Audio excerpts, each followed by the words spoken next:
At first, everything seemed perfect. Ranger, with his playful nature, quickly adapted to the new addition. He would often lie beside Henry's crib, his tail wagging gently as he watched the baby sleep. But as the days turned into weeks, Edward began to notice a change in Ranger's behavior. The dog, once carefree and affectionate, started acting strangely around the crib. It began with subtle signs.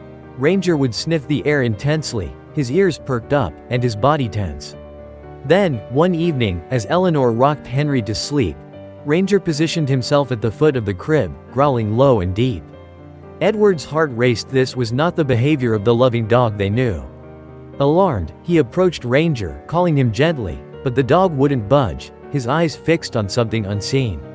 "Eleanor, something's not right," Edward sighed, his voice laced with concern. "Ranger's acting like he's guarding Henry from something." Eleanor, equally worried, suggested they consult their veterinarian.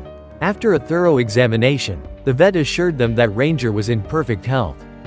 "Dogs can sense changes in their environment that we humans might not notice," he explained. "It could be anything, sounds, smells, or even something in the air. Just keep an eye on him."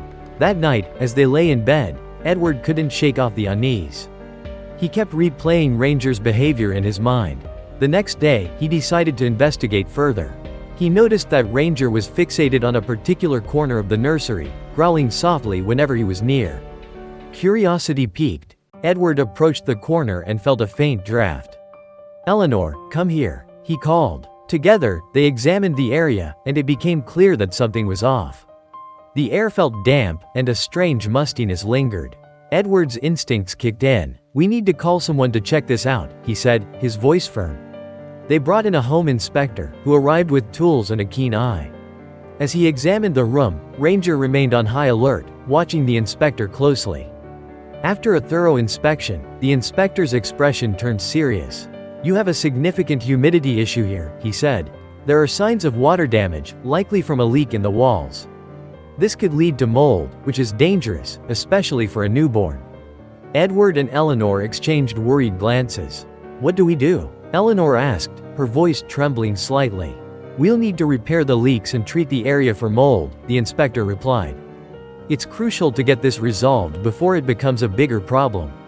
With a sense of urgency, Edward and Eleanor arranged for the repairs.